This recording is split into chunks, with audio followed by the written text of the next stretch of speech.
Alors, pour ces 80 ans, Bertrand Blier a réuni Christian Clavier et Gérard Depardieu pour son nouveau film qui s'appelle Convoi exceptionnel.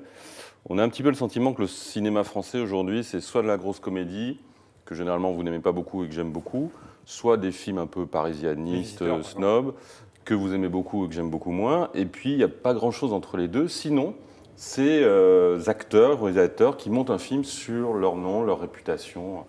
Bertrand Blier, c'est un immense nom du cinéma français. Il a fait au moins 5 grands films dans sa carrière. Et là, on a le sentiment qu'il allait voir un producteur en disant « Je vais faire un film. » Ah, formidable. Je vais réunir Christian Clavier et Gérard Depardieu, comme dans Astérix, mais ça ne sera pas comme dans Astérix, parce que Clavier sera à contre-emploi, il ne sera pas comique, etc. Très bien. Puis il y aura ma femme en Guépierre, il y aura Audrey Dana, il y aura Guy Marchand, il y aura Alexandre Lamy qui dira des gros mots, mais des très très très gros mots. Formidable. Et puis il y aura des dialogues comme je sais faire, avec un peu de grossièreté, un peu de vulgarité. Il y aura un peu de Schubert. Pour les gogos de la critique, on fera une réflexion sur le cinéma en train de mourir. Et puis je citerai Clouseau. Et puis je citerai Mastroianni. Et ça sera formidable. D'accord, monsieur Blier, mais l'histoire du film, c'est quoi le scénario? Le scénario, c'est 2 types. Oui, c'est 2 types. Mais qu'est-ce qui se passe? Il y en a un qui est riche, l'autre qui est pauvre, et puis ils dérivent ensemble, puis enfin, on ne sait pas très bien s'ils sont morts ou vivants. Formidable, je signe, je sors le film, et le film, c'est ça, c'est rien. Voilà. Qu'est-ce que vous voulez que je vous dise? C'est un ratage, le début du film, c'est déjà la fin, il n'y a rien, enfin, c'est une balade. Je peux en placer une quand même ou pas? Voilà. Bon. Essayez de défendre. Vous n'avez pas l'impression d'être un tout petit peu caricatural quand même, un tout petit peu binaire, manichéen, avec votre opposition entre 2 catégories de films français, et puis cette façon de résumer le film? Non, vous exagérez, comme souvent d'ailleurs. Et le film n'est pas un grand film du tout. Oh. Au bout d'une demi-heure, il se met à tirer à la ligne. À la fin, c'est la fin. J'adore comme vous le défendez. Non, mais on est d'accord. Sur certains points, on est d'accord. Mais ça ne veut pas dire que tout est à jeter dans ce film. Et faire comme si Blier n'avait plus le moindre talent, la moindre originalité. Ce n'est pas vrai. Il y a des dialogues qui sont pas mal. Et par ailleurs, l'idée de départ, la première demi-heure, est vraie.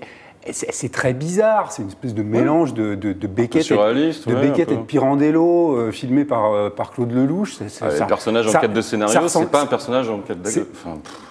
non, mais c'est assez étrange quand même, et c'est original. Et par ailleurs, c'est incarné par 2 acteurs qui sont excellents.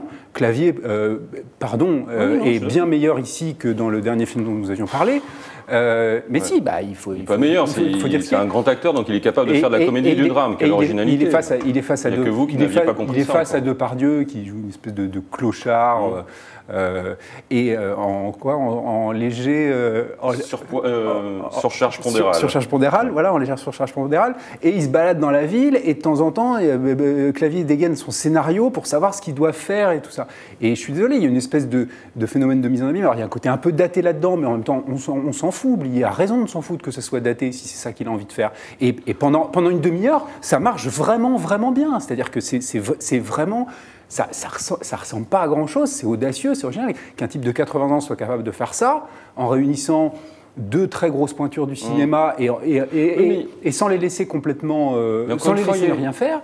Il y a une arnaque, parce que c'est justement... On va voir ce film en disant il y a Depardieu, Clavier, ça va être formidable. Et encore une fois, les autres comédiens, qui sont plutôt des bons comédiens, et Sylvie Testu, que j'ai oublié aussi. Ouais. Et on se demande à quoi sert tout ça. Mais voilà, Guy Marchand est dans le rôle du producteur ruiné. On a l'impression que Blier met sa vie... comme ça, c'est marabout. Oui, mais ça fait pas un film.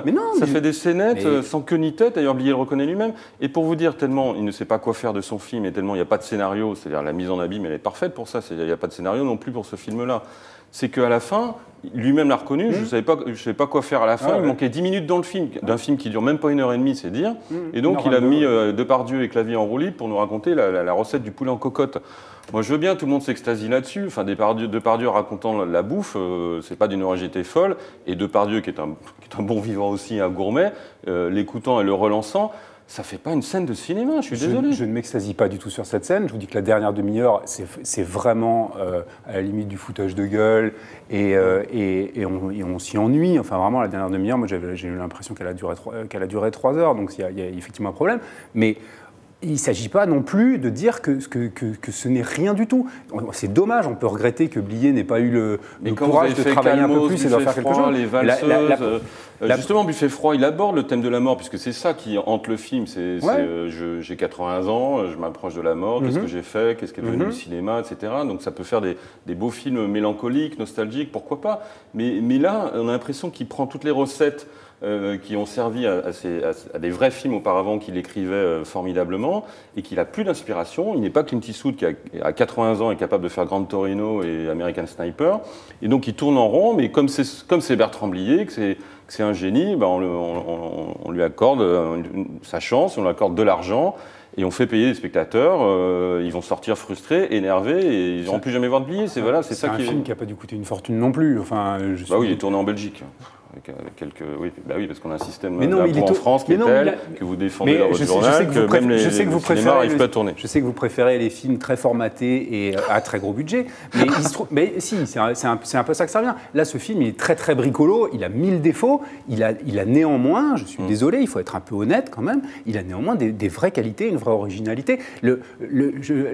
La première demi-heure, on est surpris tout le temps. C'est-à-dire que ces histoires de scénario, il y a Clavier qui sort son scénario qui dit « Ah bah là, on est dans le chapitre 14, au chapitre 17, on doit aller tuer Monsieur Léveillé. » Personne ne sait qui est Monsieur Léveillé. Il débarque, pof, il sonne. « C'est vous, Monsieur Léveillé ? Oui, on vient pour vous tuer. » Il y a quelque chose de très, très absurde. C'est assez rare, ça, au cinéma, quand même. Il y a quelque chose qu'on peut saluer, qu'on peut encourager. C'est gratuit, et le problème, c'est gratuit, mais le spectateur, encore une fois, pour lui, c'est pas gratuit d'aller au cinéma. C'est ça le problème. Non, mais c'est pour ça qu'il faut le prévenir, le spectateur, de ce qu'il va voir. Voilà. C'est fait. Et sans dire qu'il ne faut surtout pas voir ce film. Je crois qu'il y a d'autres films dont on peut beaucoup plus aisément se passer, quand même.